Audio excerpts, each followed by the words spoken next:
व्यवस्थित तरीके से प्रोसेस करके उसका प्रोडक्ट बना रहे हैं और तब जाके हम फार्मिंग में 2 पैसे बना पा रहे हैं। ठीक है, अगर केवल हम बैगन टमाटर उगा रहे होते ना तो हमारी भी हालत वही उन किसानों जैसी होती कि वो मंडी जाते, अगर दाम उनको ठीक ठाक मिलता तो लेके आ जाते चप्पल और जूता घर में, और नहीं तो टमाटर भी फेंक के आ जाते, है ना, वैसे होती। और फिर हमारी भी अखबार में फोटो छपती कि फलाने किसान ने टमाटर खेत में फेंक दिए या तो मंडी जाके फेंक दिए। लेकिन फोटो अभी भी छपती है हमारी, पर अब दूसरे ढंग से छपती है। ठीक है, अभी जो है ना ये छपती है कि एक किसान ने 200 प्रोडक्ट बनाए अपने खेत से, ऐसे छपती है। तो देखो क्या होता है ना कि हमें काम करना पड़ेगा, और जब हम काम करेंगे ना तो चीज़ें अपने आप बोलती हैं, फिर अपने आप निकल के आती हैं, और फिर रेवेन्यू तो आएगा ही आएगा। हम हमेशा कहते हैं ना, काम करो, पैसे के बारे में गणित मत लगाओ। कई लोग जो है ना, बहुत सारे लोग आए, उन्होंने जो है ना, एक बार हमने 10.5 लाख रुपए का रिकॉर्ड बनाया अपने लेयर फार्मिंग के मॉडल से, अब मुंह से निकल आया 10.5 लाख रुपए, उन्होंने उसी को टैगलाइन बना दिया, 1 एकड़ से 10.5 लाख रुपए की कमाई।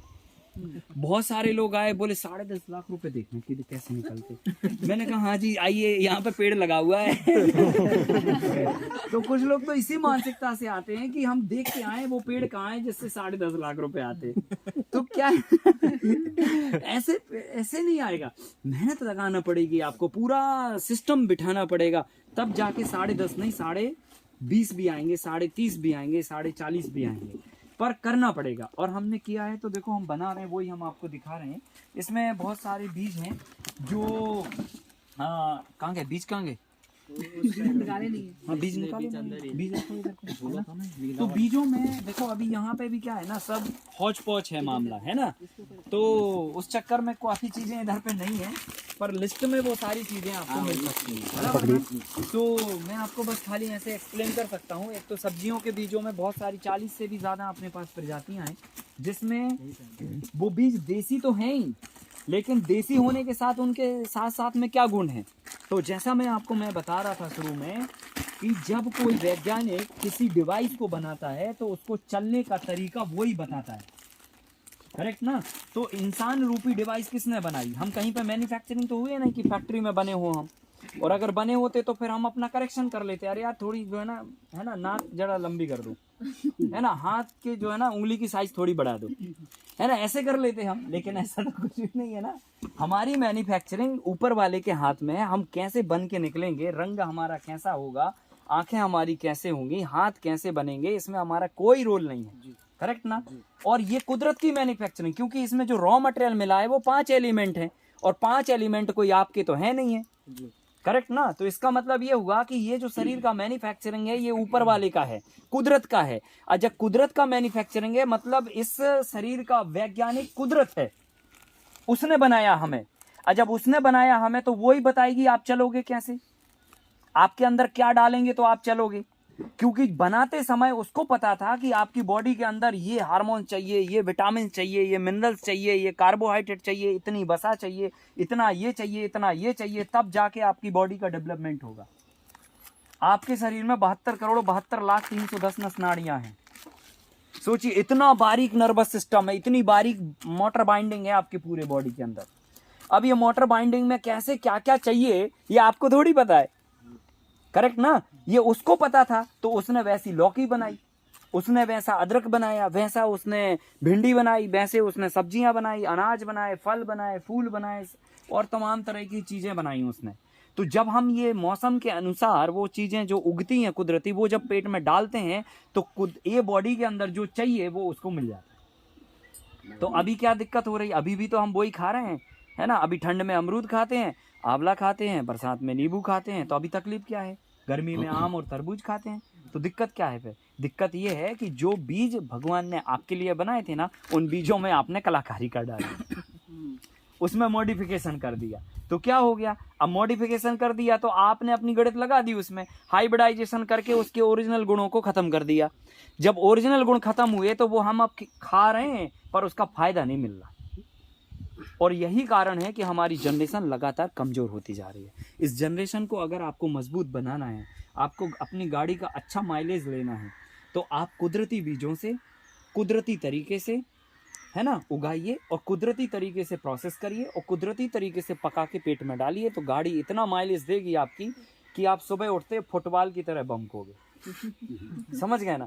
और अगर नहीं तो पता चला ओ गैस बन रही है, अभी अनडाइजेशन हो रहा है, पेट साफ नहीं हो रहा है, चाय डालो, गर्म पानी डालो, ये डालो, वो डालो, लग जाएगा दिन भर, आपका खत्म हो जाएगा। अभी दिन भर जो है ना आपका दिमाग ही फ्रेश नहीं, मतलब आप ही फ्रेश नहीं हो, दिमाग फ्रेश नहीं होगा।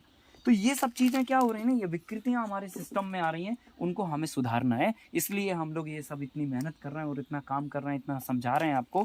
तो ये बीजों का कलेक्शन है, इनमें सब में अपने आप में एक एक गुण है। कुदरत ने इनको अपना अपना फील्ड का स्पेशलिस्ट बनाया है। समझ गए ना। जैसे लौकी है, लौकी के पास जो गुण है वो संसार की किसी सब्जी के पास नहीं है। हल्दी के अंदर जो प्रॉपर्टी है वो संसार की किसी वेजिटेबल के अंदर प्रॉपर्टी नहीं है। मच्छर के पास जो गुण है वो संसार के किसी भी जीव के पास नहीं है। उसके अंदर पावर है, वो चाह ले तो बिना सिक्योरिटी के बाइडेन को काट के आ सकता है। और आप चाह लो तो सरपंच से 10 दिन में मिल पाओगे। सही है कि नहीं है। सिंपल बात है, क्वालिटी है ना उसके अंदर। तो कुदरत ने एक छोटा सा जीव जिसका कोई काम नहीं है, हम समझते मच्छर है, मच्छर है, लेकिन वो किसी को भी काट के जगा सकता है। इतना बड़ा पावर है उसके अंदर। मधुमक्खी इतने सा जीव है, लेकिन सोचो हार्वर्ड यूनिवर्सिटी से पढ़ा हुआ वैज्ञानिक से कह दो एक ट्रक फूल ले लो, एक शहद बूंद बना दो, आप नहीं बना पाएगा ना। बूढ़ा हो जाएगा, बाल सफेद हो जाएंगे, लेकिन एक बूंद सफेद शहद नहीं निकाल सकता। और मधुमक्खी से कह दो तो वो एक फूल नहीं होगी आपके खेत में, पता नहीं वो कहाँ से फूल से शहद लेके आ जाएगी और शहद बना दी। क्यों? क्योंकि उसको इंटेलेक्चुअल प्रॉपर्टी मिली है वो। सो इस कुदरत की विधा में या ये पूरी व्यवस्था में सबके पास एक एक गुण है। अभी जो इसके पास गुण है मटर के पास, वो किसी भी और दूसरे के पास नहीं है। तो देसी बीजों में सबसे पहला टैग ये है कि इनके पास कुछ ना कुछ एक एक गुण है, वो गुण ही हमें पेट में डालना है ना। और इनमें कोई मॉडिफिकेशन नहीं चाहिए। मॉडिफिकेशन हुआ तो पेट भरेगा, ताकत नहीं मिलेगी, कमजोर हो जाओगे आप, 10 किलो वजन नहीं ढो सकते। महाराणा प्रताप और छत्रपति शिवाजी महाराज जैसे लोगों ने, चाणक्य जैसे लोगों ने, इन लोगों ने क्या किया है ना, ओरिजिनल सीड का खाया है, ओरिजिनल तरीके से उगा के खाया है और ओरिजिनल तरीके से पकाया है। समझ गए ना। तब जाके इनमें 200-500 किलो वजन उठाने की ताकत थी। आज का आदमी तो 5 किलो उठाने में कतराता है। अभी कह दो साहब 10 किलो वजन ऊपर रखना है तो यूं यूं करेंगे हम। समझ गए ना। मतलब हम हर चीज से कतराते, क्योंकि सामर्थ्य ही नहीं है ना बॉडी के अंदर। अगर आपके अंदर सामर्थ्य होती, आप कहते अरे 10 क्या लेके आओ, सारा ले जाते। तो सामर्थ्य जो है ना वो बोलती है। इसलिए हमें कुदरती बीजों का ही खाना पेट में डालना है। अभी ये मटर का बीज है, फिर इस कड़ी में जो है ना अपने पास पत्ता गोभी का बीज है, फिर अपना ये बीन्स है, इसको बरबटी बोलते हैं, इतना लंबा लंबा होता है, वाइट कलर का, ये सफ़ेद बीन्स का बीज है। फिर उसके बाद ये ब्रिंजल का बीज है, बड़ा बड़ा भरता साइज का बैगन होता है। ये अपना जो है ना मूली का बीज है। फिर उसके बाद अपना ये लाल साग का बीज है ना। फिर उसके बाद ये अपना गिलकी का बीज है, इतना बड़ा बड़ा गिलकी होता है ना।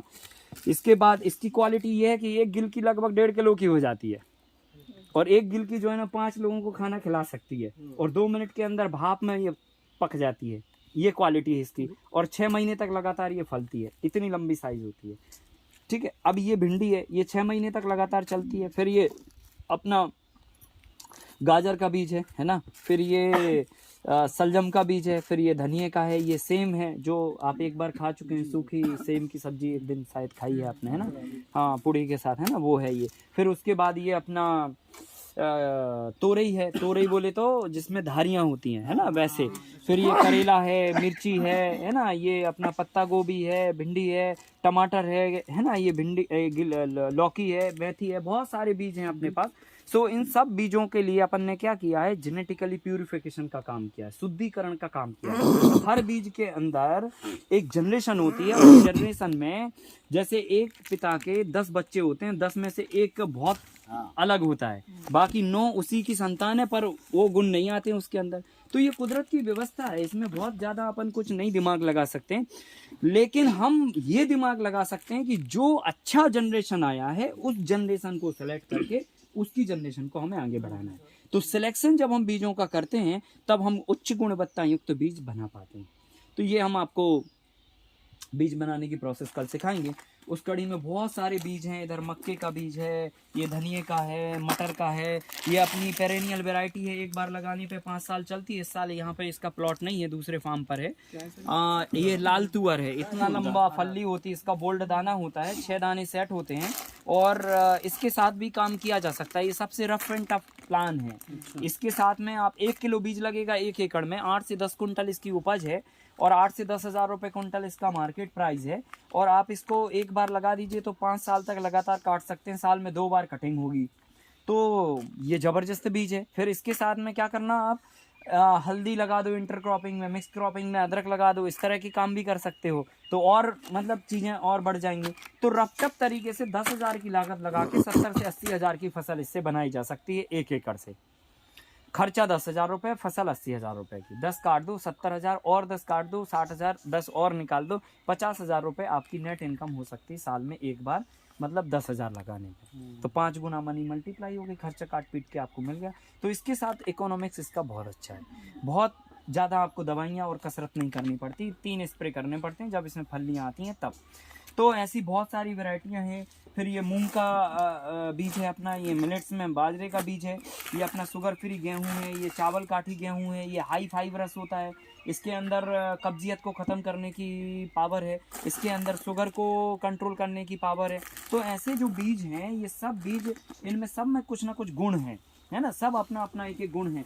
ये ढेंचे का बीज है जो मेथी के दाने के जैसा होता है, 1 एकड़ में 20 किलो लगता है और आप इससे हरी खाद बनाने के लिए इसका उपयोग करते हैं। फिर उसका ये चने का बीज है ना, काला चना है, ये शुगर फ्री होता है। फिर उसके बाद जो है ना, ये अपनी इसका बीज है, क्या बोलते हैं, मसूर का बीज है। और इन्हीं बीजों से अपन ने सब चीज़ों की दाल बना दी या इनको प्रोसेस करके दलिया और आटा बना दिया। ठीक है, तो ये मूंग की दाल बनाई, ये बासमती चावल है उसकी टुकड़ी है, फिर ये अपना गुड़ है ना, जो आप लोग ऑलरेडी खाते ही हैं शाम के समय, है ना। तो ये गुड़ को भी बहुत अलग तरीके से बनाया है, इसमें बहुत मेहनत है, बहुत कसरत की है। 32 घंटे में ये पकता है और भिंडी की, जंगली भिंडी के रस से इसको मिला के बनाते हैं। बहुत कठिन प्रोसेस, बाघभट्टी की आचार संहिता के आधार पर ये बनाया जाता है। और ये गुड़ जो है ना, मेडिसिनल प्रॉपर्टी इसके अंदर आती है। आप खाना खाने के बाद इसको थोड़ा खा लीजिए, हल्का फील होगा। खाना खाने के पहले खाएंगे तो भूख अच्छी लगेगी आपको। तो ये इसके अंदर के गुण है, एल्कलाइन नेचर का होता है, आपकी डाइजेशन को रिपेयर भी करता है ये, है ना। तो इसी गुड़ से अपन ने ये खंड बना दी उसकी, है ना, बारीक बुरादा बना दिया, तो ये शक्कर का विकल्प हो गया। फिर बहुत सारे अपने कच्ची घानी के ऑयल भी हैं, है ना, कोयलों से अपन तेल बनाते हैं, शहद बनाते हैं। ये अपना दलिया है ना, आटे का दलिया, उससे गेहूं का दलिया बना दिया। अब इसी में बहुत सारी वैरायटीज़ बना सकते हैं। ये कठिया गेहूं का दलिया है, इसमें हम शुगर फ्री का भी बना सकते हैं, शरबती का भी बना सकते हैं, चावल काठी का भी बना सकते हैं, जो भी वैरायटी है सबका दलिया बना सकते हैं। ठीक है, फिर उसके बाद ये दालें बनाई अपन ने, ये पूड़ा विधि से अरहर की दाल बनाई, यही आपको हम रोज़ खिला रहे हैं, है ना। शायद बदल के एक आध दिन मूंग की खाई होगी आपने, है ना, कोई दिन तो और दूसरा खाया होगा। ये क्या है ना, इसके अंदर फाइबर बहुत होता है, तो दाल जो है ना डाइजेशन में आपको मदद करती है। हम बाजार की दाल खा लेंगे ना तो उससे गैस भी बन जाती है, इससे गैस नहीं बनेगी आपको, है ना। ये इसके अंदर की प्रॉपर्टी, क्यों, इसमें छिलका होता है ना, छिलके में फाइबर होता है।